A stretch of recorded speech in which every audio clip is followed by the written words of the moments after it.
Hello crafty friends, I'm Lynn from Studio Kato and I'm so happy you're joining me again today for another video. Today I'm sharing a trifold card design that I've had in my head for a while now, but I didn't have time to make it. It does take a little longer, but I figured I would show you the finished card up front in the video so you could see what we're going for here, because otherwise I don't think the video will make much sense. So I have that frame there that folds out, then I have the colored panel that also folds out, and you can just write your message on the inside. So with these kinds of designs, I always know exactly what I'm going for before I start, because it's just easier to put things together that way. So I knew I was going to use this frame, so I die cut it beforehand, and that is going to help me with placing these stamps.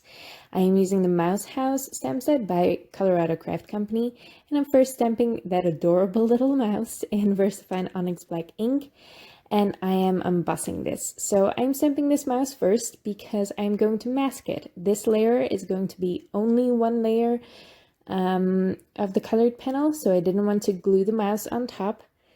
That might have interfered with the gate or the trifold design, so I just masked it off, which is just a sticky post-it note that I stamped the mouse on and then fussy cut out.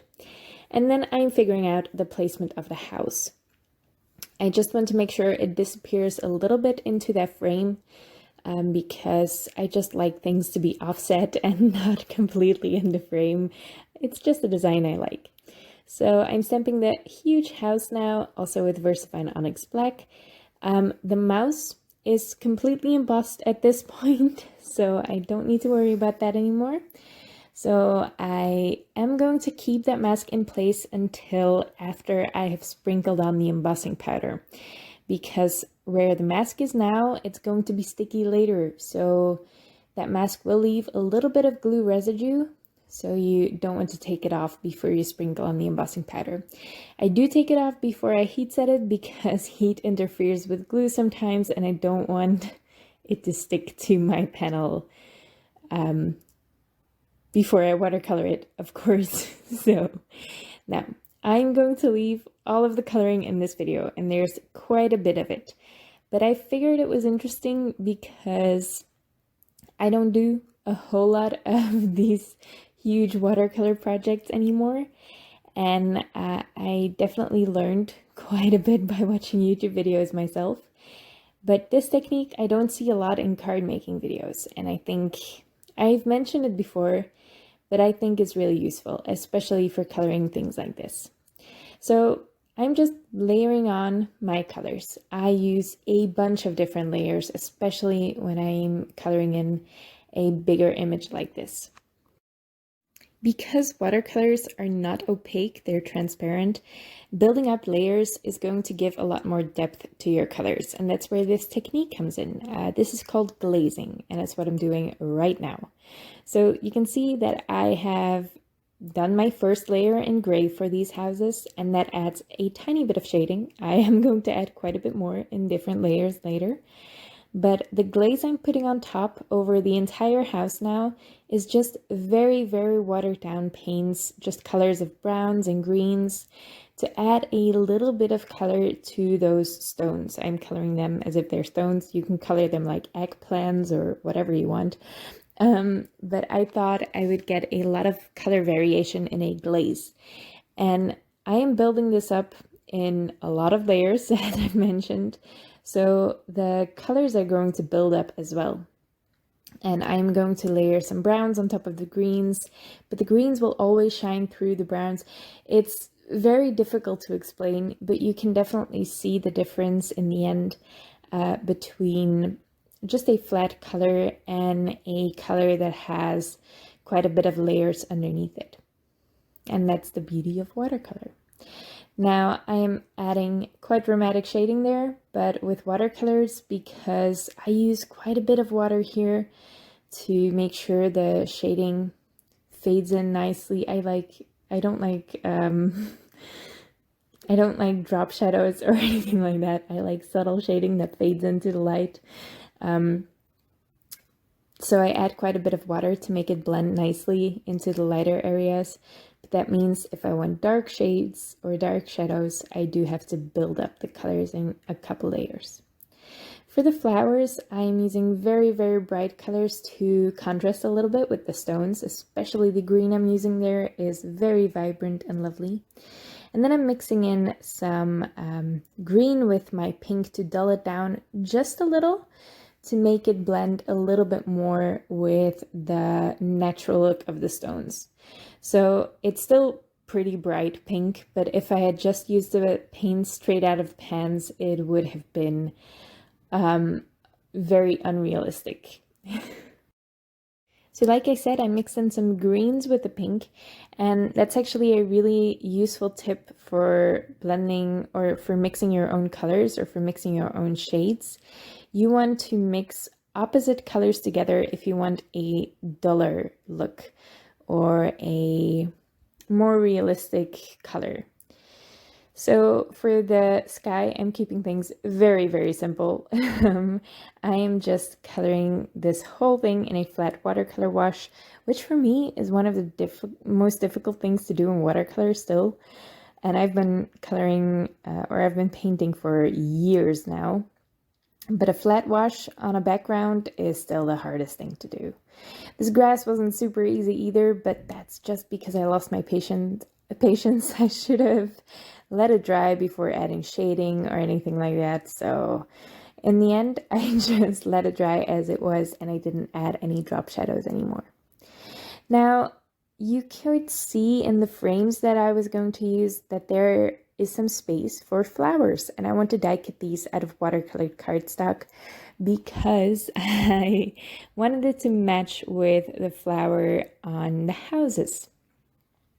So I'm coloring these with some Lindy's Gang Magicals, and then I'm also adding in some splatter, just some metallic watercolor splatter for some more interest. You won't see a whole bunch of it in the final flowers because they're tiny and because they're die cut, but I still think it's worth the extra effort. Now the frames I'm using is the Hello Daisy cover panel by Reverse Confetti, and I'm adding a little bit of ink blending to add some depth. You can see I have 2 of these frames because there's only daisies in one corner and I wanted daisies in 2 corners. So I'm just going to layer them together, turn one around, and that is it. Now, to make the actual trifold, I'm going to show you this in almost real time. It's a little bit sped up, but it's quite slower than the rest of the video. I just took a piece of paper that is larger than you would to make an A2 size card, so it's longer. I am scoring it first at 4 1/4 inches, which is the normal width of an A2 size card. And then I'm putting it back in my little scoring board, and I am scoring right beside that the place where the folded panels meet.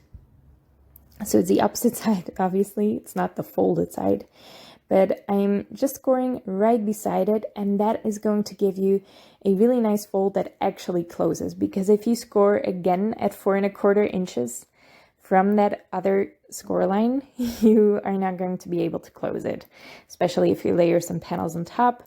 The paper is going to be too close together and it's just going to not close. It's going to buckle and warp, and it's not going to be pretty.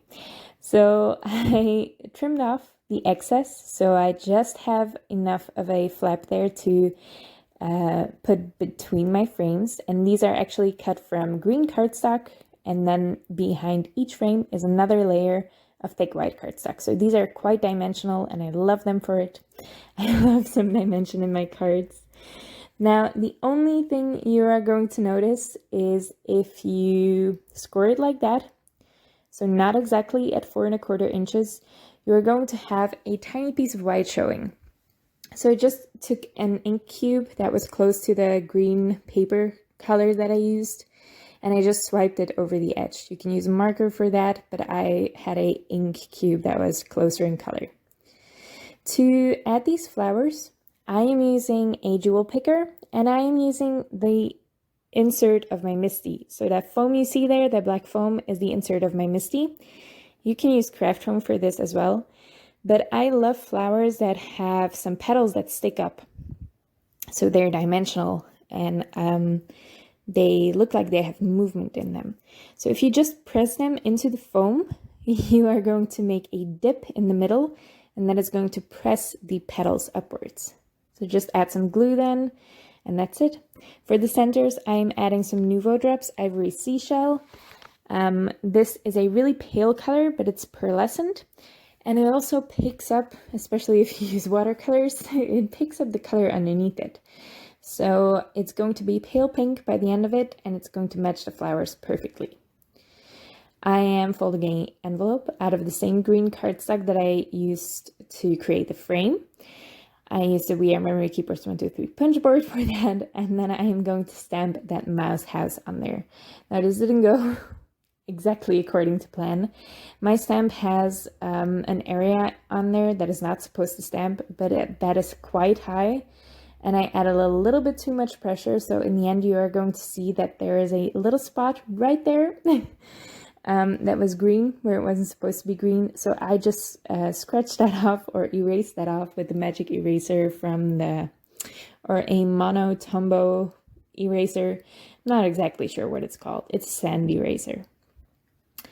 And that can take care of ink spots like that. So that's it. That's the finished card. A really fun trifold design. I love making trifold cards with a frame that just hide a little element, so you can almost see the mouse sneaking outside of that frame, but it's not until you open up the first panel that you really see it waving hello. I love this card a lot. I hope you like it too. I hope you like this. It's a little bit longer, this video, and I know those don't do as well on YouTube, so I hope you're still watching. And if you are, thank you so much.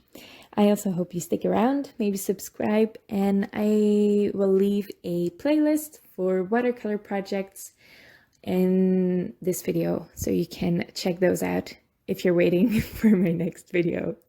Thank you so much for watching, and I hope to see you next time.